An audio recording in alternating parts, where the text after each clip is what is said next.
नमस्कार। यहाँहरूलाई अनलाइन क्लासमा स्वागत छ। यहाँहरूसँग छु म गोविन्द पौडेल। सदा जस्तै आज म यहाँहरूसँग क्लास 11 को गभर्नमेन्ट एकाउन्टिङ अन्तर्गत जर्नल भाउचरसँग सम्बन्धित केही कन्सेप्ट लिएर उपस्थित भएको छु। क्लास 11 मा पढ्ने स्टुडेन्टहरूलाई काम लाग्ने भएर जर्नल भाउचरसँग सम्बन्धित कन्सेप्ट लिएर आएको हुँ। जर्नल भाउचर भन्ने बित्तिकै सरकारी श्रेष्ठता अन्तर्गत नयाँ श्रेष्ठता प्रणाली अन्तर्गत कारोबारहरूलाई प्रारम्भिक अभिलेख गर्ने पुस्तिका अन्तर्गत भनेर बुझिन्छ। जति पनि सरकारसँग सम्बन्धित खर्च, आम्दानी र अन्य किसिमका कारोबारहरू छन्, ती कारोबारहरूलाई व्यवस्थित रूपमा प्रारम्भिक अभिलेख गर्न प्रयोग गरिने पुस्तिका वा फारमलाई हामी जर्नल भाउचर भन्छौँ, घोषवारा भाउचर भन्छौँ। यस अन्तर्गत प्रारम्भिक अभिलेख राख्नका लागि नेपाल सरकारको नयाँ श्रेष्ठता प्रणाली अन्तर्गत बनाइएको एउटा फारमको प्रयोग गरी स्ट्यान्डर्ड फर्मेटमा हामी भाउचर तयार गर्नुपर्ने हुन्छ र भाउचर तयार गर्नका लागि निश्चित नियमहरूको प्रयोग गरिन्छ। यहाँ खास गरी भाउचर तयार गर्दा प्रयोग गरिने नियमलाई बृहत रूपमा दुई भागमा विभाजन गरिएको छ। एउटा यहाँ मैले rules of debit and credit, debit र क्रेडिट गरिने दुईवटा नियमहरू छन्। अब एउटा छ on the basis of type of account, खाताका प्रकारका आधारमा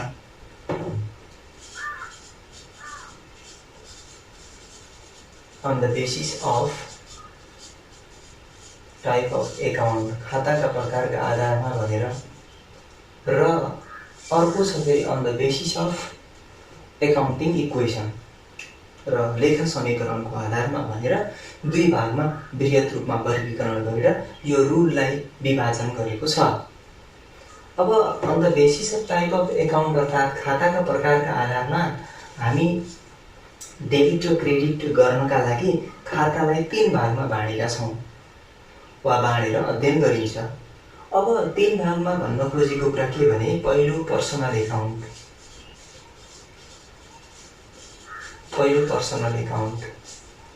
पर्सनल एकाउन्ट अर्थात् व्यक्तिगत खाता।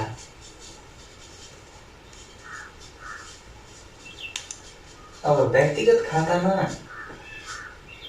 खास गरी व्यक्तिसँग सम्बन्धित, संस्थासँग सम्बन्धित कारोबारहरूलाई अभिलेख गर्नका लागि तयार पार्ने खाता हो यो।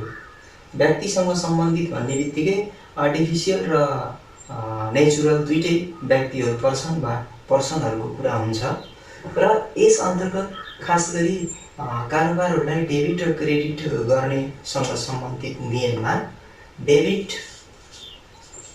द रिसिभर, प्राप्त गर्नेवालालाई डेबिट गरिन्छ, अनि क्रेडिट द गिभर। यो नियममा आधारित भएर हामी डेबिट र क्रेडिट गर्ने गर्छौँ।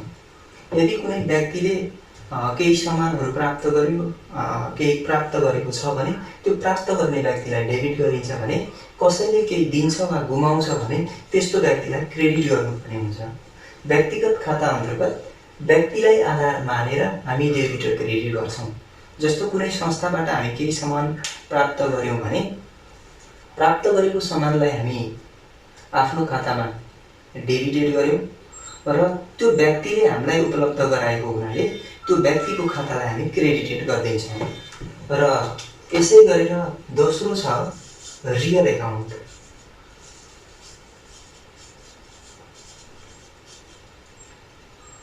वास्तविक खाता।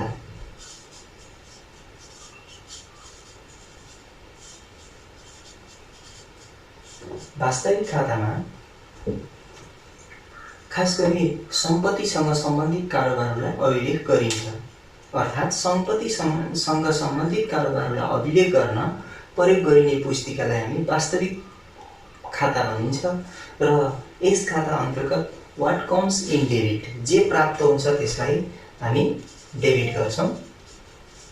वाट कम्स इन डेबिट अनि what goes out क्रेडिट। जे प्राप्त हुन्छ त्यसलाई डेबिट गर्छौँ हामी र जे हामीसँगबाट जान्छ त्यसलाई क्रेडिट गर्छौँ। हामीले सामान प्राप्त गरेका छौँ भने जे सामान प्राप्त गर्छौँ त्यसलाई हामी डेबिट गर्नुपर्ने हुन्छ र हामी कसैलाई सामान दिँदैछौँ भने जे सामान हामीबाट जान्छ त्यसलाई हामी क्रेडिट गर्नुपर्ने हुन्छ। र त्यसै गरी अर्को छ तेस्रो नम्बरमा नोमिनल एकाउन्ट।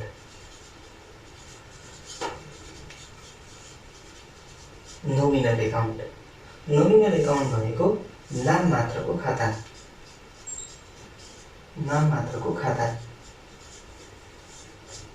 कसैले यसलाई अवास्तविक खाता पनि भन्ने गरेका पाइन्छ। अब नोमिनल एकाउन्ट खास गरी खर्च आम्दानी नाफा नोक्सानसँग सम्बन्धित हुन्छ र यसरी खर्च आम्दानी नाफा नोक्सानसँग सम्बन्धित कारोबारहरूलाई अभिलेख गर्न प्रयोग गरिने पुस्तिकालाई हामी वा अभिलेख गर्न प्रयोग गरिने खातालाई हामी नोमिनल एकाउन्ट नाम मात्रको खाता भनिन्छ। र यस अन्तर्गत डेबिट र क्रेडिट गर्दा all expenses and losses are debit गरिन्छ भने all incomes and gains are credit गरिन्छ। खर्च आम्दानी नाफा नोक्सानसँग सम्बन्धित भएको हुनाले यहाँ खर्च छ र नोक्सान भएको छ भने ती नोक्सान र खर्चहरूलाई हामी डेबिट गर्छौं र त्यस्तै आम्दानी र नाफा छ भने त्यसलाई हामी क्रेडिट गर्छौं। र यसरी हामी on the basis of type of एकाउन्टको आधारमा हामी खातालाई 3 भागमा बाँड्यौं र यो 3 भागमा बाँडेर हामी डेबिट र क्रेडिट गर्ने नियम सम्बन्धी कुरा गर्यौं। यसै गरेर हाम्रो दोस्रो छ जुन rule of debit and credit गर्ने दोस्रो नम्बरको रुलमा on the basis of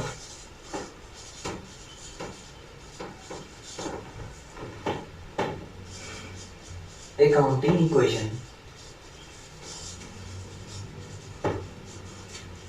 accounting इक्वेसनमा बेस भएर हामी डेबिट र क्रेडिट गर्ने नियम।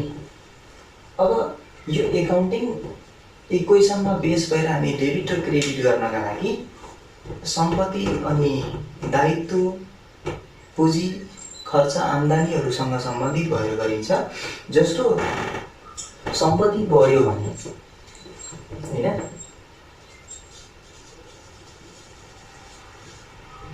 इन्क्रिज इन एसेट्सहरू बढेको छ भने त्यो अवस्थामा हामी डेबिट गरिन्छ। त्यस्तै एसेट्स डिक्रिज घटेको छ भने डिक्रिज इन एसेट्स, सम्पत्तिमा गिरावट आएको छ भने त्यति बेला हामी क्रेडिट गर्छौं। त्यस्तै यो हामी सम्पत्तिसँग सम्बन्धित भएर कुरा गर्यौं। त्यस्तै पुँजी तथा दायित्वसँग सम्बन्धित भएर कुरा गर्यौं भने इन्क्रिज इन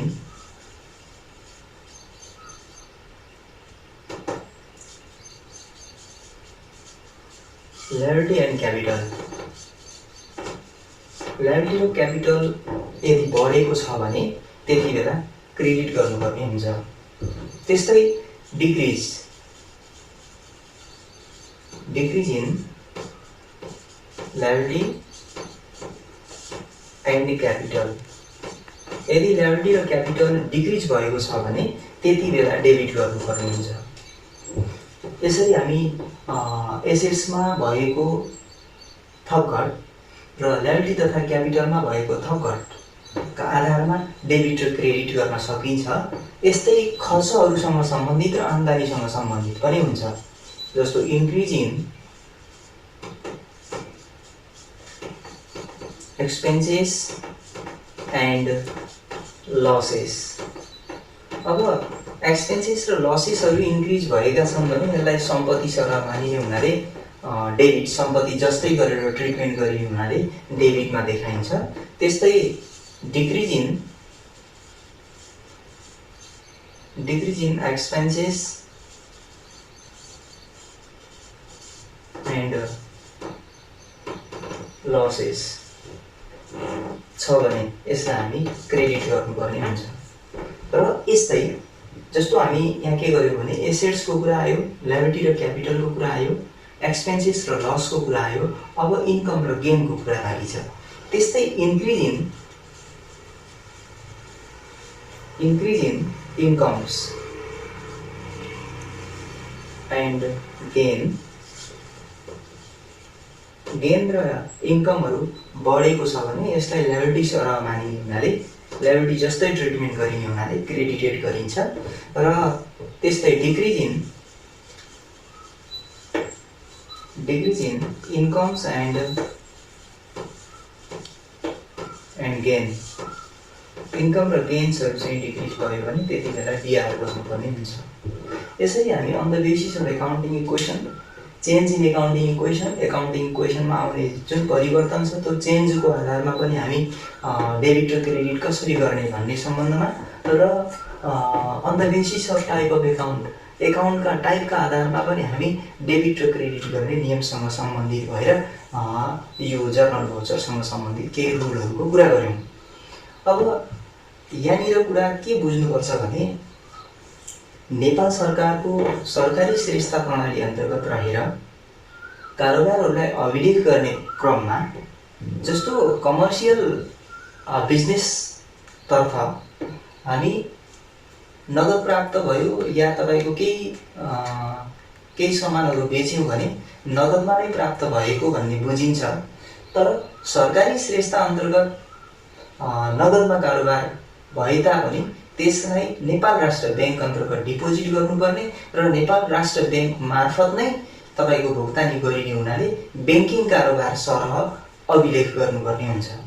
जस्तो हामी फर्निचर खरिद गऱ्यौँ भने फर्निचर प्राप्त हुन्छ, जे प्राप्त हुन्छ त्यस फर्निचर भने सम्पत्ति हो, सम्पत्ति प्राप्त हुन्छ भने रियल एकाउन्ट अन्तर्गत सम्पत्तिसँग सम्बन्धित खाता भनेका थियौँ। वाट कम्स इन डेबिट, जे प्राप्त हुन्छ त्यसलाई डेबिट गरिन्छ। यति बेला हामी फर्निचरलाई डेबिट गर्नुपर्ने हुन्छ र त्यसपछि फर्निचर किन्यौँ भने त्यसलाई गरिने भुक्तानी नेपाल राष्ट्र ब्याङ्कबाट गरिने हुनाले क्रेडिटमा हामी नेपाल राष्ट्र ब्याङ्क भनेर लेख्नुपर्ने हुन्छ। तर कमर्सियल बिजनेस अन्तर्गत के हुन्थ्यो भने फर्निचर पर्चेज भनेर भनिदिन्थ्यो भने फर्निचर प्राप्त भएको हुनाले डेबिट नै गर्नुपर्ने, तर भुक्तानी गर्ने बेलामा नगदमा भुक्तानी गरिएको सरह मानेर क्रेडिट साइडमा हामी क्यास भनेर लेख्थ्यौँ। र यहाँनिर के रहेछ भने गभर्मेन्ट एकाउन्टिङ अन्तर्गत नेपाल राष्ट्र ब्याङ्कबाट नै लेनदेनको कारोबारहरू हुने हुँदा नेपाल राष्ट्र ब्याङ्कलाई विचार गर्नुपर्छ। नेपाल राष्ट्र ब्याङ्कमा पैसा आयो या गयो भन्ने कुरालाई पनि विचार गरेर हामी जर्नल भाउचर प्रिपेयर गर्नुपर्ने हुन्छ। र जर्नल भाउचरसँग सम्बन्धित केही प्रश्नहरू र यसका फर्मेटहरूका कुरालाई म भोलिको क्लासमा फेरि तपाईँहरूसँग ल्याउने नै छु। त्यतिन्जेलसम्मका लागि यो नियमहरू राम्ररी विचार गरिदिनु होला। हस्त धन्यवाद।